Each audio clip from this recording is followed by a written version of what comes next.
అనుదిన నిత్య జీవపు మాటలు. దేవుని నామానికి మహిమ కలుగునుగాక. దేవుని వాక్యాన్ని చదువుకుందాము. తను తాను ఎంచుకొన తగిన దానికంటే ఎక్కువగా ఎంచుకొనక, దేవుడు ఒక్కొక్కరికి విభజించి ఇచ్చిన విశ్వాస పరిమాణ ప్రకారం తాను స్వస్థబుద్ధి గలవాడొకటికై తగిన రీతిగా తను ఎంచుకొనవలని నాకు అనుగ్రహింపబడిన కృపను బట్టి మీలోనున్న ప్రతి వానితోనూ చెప్పుచున్నాను. రోమీయులకు రాసిన పత్రిక 12వ అధ్యాయము 3వ వచనం.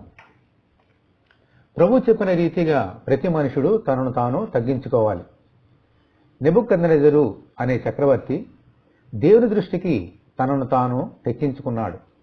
ఈ కారణాన్ని బట్టి దేవుడు అతని సింహాసనం నుండి తొలగించి 7 సంవత్సరములు అడవిలోనికి పంపించారు.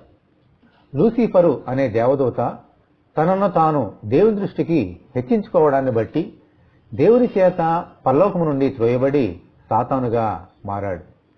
మనము ఏ స్థితిలో ఉన్నా దేవుని దృష్టికి మనల్ని మనము తగ్గించుకోవాలి.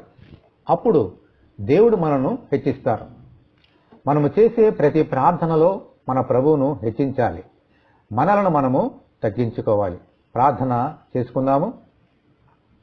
దేవా, మీ కొందరినైనా మేము ఏ స్థితిలో ఉన్నా మమ్మల్ని మేము తగ్గించుకుని మీ నామాన్ని ఘనపరిచినట్లుగా హెచ్చించున్నట్లుగా సహాయం దయచేయండి. మేము గర్వించక అతిశయించక ప్రతి విషయంలోనూ నా ప్రాణమా యెహోవాను సన్నిధించుము అని చెప్పబడిన రీతిగా మీ నామాన్నే ఘనపరిచినట్లుగా సహాయం దయచేయమని మమ్మల్ని దీవించమని ప్రార్థన చేస్తున్నాం. ఈ వాక్యం వింటున్న నీ బిడ్డలందరినీ దీవించమని యేసు అతి పరిశుద్ధమైన నామములో ప్రార్థన చేస్తున్నాము తండ్రి. ఆమెన్. కృప మనకు తోడేయునుగాక. ఆమెన్.